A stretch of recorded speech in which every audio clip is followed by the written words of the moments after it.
Did you know 78% of Americans live paycheck to paycheck? Not because they don't earn enough, but because no one taught them how to manage money. Let's fix that today. Because it's not about how much you make. It's about how you manage what you keep. Meet Alex, 28 years old, makes $60,000 a year, but somehow ends every month with nothing left in the bank. No emergencies, no fancy lifestyle, just nothing. Why? Because like most people, Alex was never taught how to budget, save, or invest. Sound familiar? Here's one simple rule that can change everything.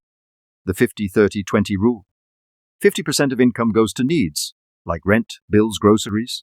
30% goes to wants, like restaurants, shopping, entertainment. 20% goes to savings and debt, emergency fund, retirement, loan payments. If Alex followed this, he'd save over $12,000 in a year. Now let's talk about the emergency fund. Start with $500, then grow it to cover 3 to 6 months of your expenses. This is your safety net. It protects you from job loss, medical bills, car repairs, and stress. Next, destroy bad debt, especially credit card debt. It has high interest and keeps you broke. Use the avalanche method. Pay off highest interest debt first. Or the snowball method. Pay off smallest balances first. Both work. Pick one and stick to it. Now, let's make your money grow.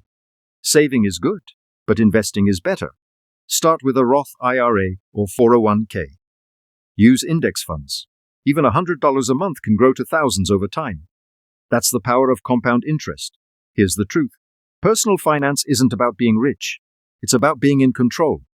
Telling your money where to go instead of wondering where it went.